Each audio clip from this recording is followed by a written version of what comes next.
क्या मुसलमान देश का प्रधानमंत्री बन सकता है? संविधान के तहत बन सकता है। क्या प्रैक्टिकली पॉसिबल है? मेरी तो ख्वाब है कि कोई मुस्लिम महिला इस देश की प्रधानमंत्री बने।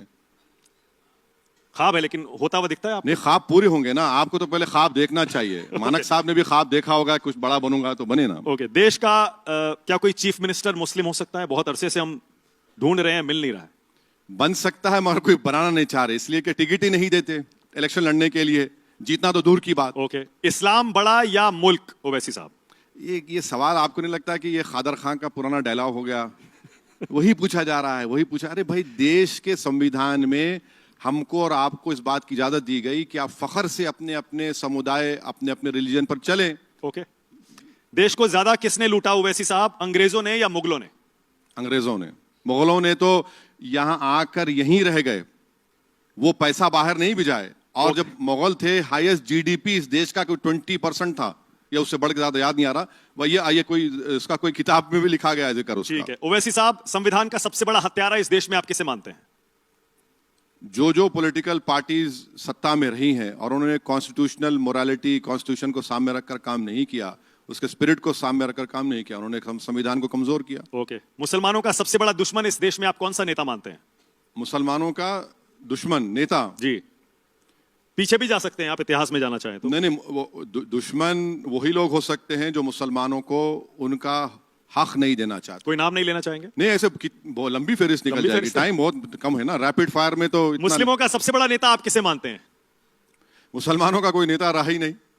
कुछ लोग कहते हैं नहीं नहीं नहीं नहीं, मुसलमानों का कोई नहीं। मुसलमानों ने एक फैसला लिया जो मैं उससे मुतफिक नहीं हूं, कि अब हम देश आजाद हो गया। लखनऊ के उस मशहूर ग्राउंड में फैसला लिया गया था कि नहीं, अब मुस्लिम नेता नहीं होगा। आज आप देख लीजिए, हमारे मजहबी उलेमा हमारे जिम्मेदार हैं, हमारे सर के ताज हैं, मगर सियासी तौर पर हमने नेहरू से लेकर, फिर इंदिरा गांधी से लेकर, राजीव गांधी से लेकर, नरसिम्हा राव, पीवी नरसिम्हा राव, मुलायम सिंह, लालू, शरद पवार, सबको नेता माना। मगर आज जमीन पर क्या हकीकत है? जमीन पर हकीकत यह है कि कोई नाम लेने को तैयार नहीं है मुसलमानों का। ओके, देश का बेस्ट प्राइम मिनिस्टर अब तक का आप किसे मानते हैं?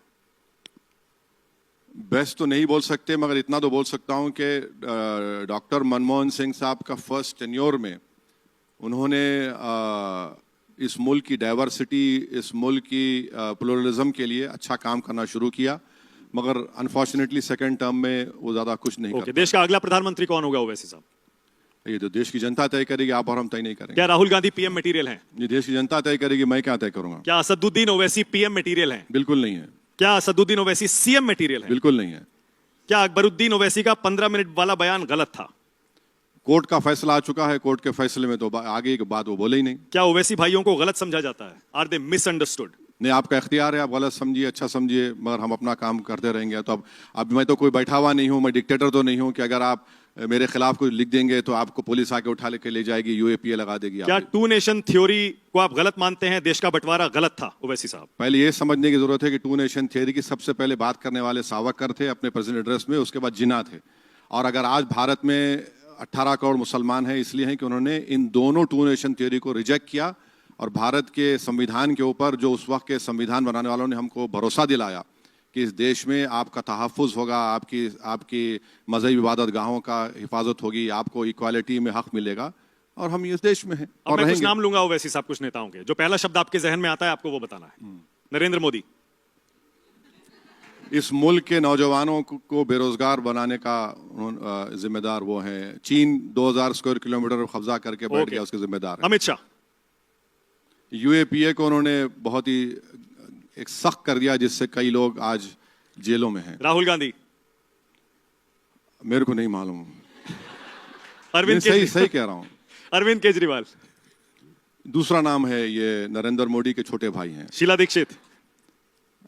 उनके दौर में, क्योंकि जब क्या आपने कुछ गेम्स हुए थे, कॉमनवेल्थ गेम्स, तो काफी डेवलपमेंट हुआ दिल्ली में। अटल बिहारी वाजपेयी। दिल्ली का मैसेकर याद आता है, और उनका भाषण 4 दिसंबर का। वाजपेयी को तो लोग उदारवादी मानते हैं। हाँ, वाजपेयी जी को तो उदारवादी नेता मानते हैं। अब मत जाइए, बहुत अगर हम बोलना शुरू करेंगे तो अंग्रेजों तक जाना पड़ेगा। ओके, लाल कृष्ण आडवाणी। वो रथ यात्रा और उसके बाद क्या क्या इस देश में हुआ था। Yogi Adityanath.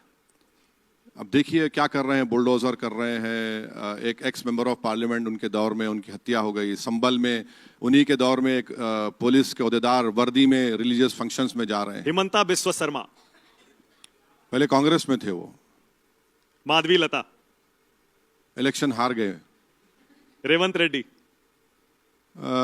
Chief minister of Telangana है, वो बहुत मेहनत कर रहे हैं तेलंगाना को और ऊंचा ले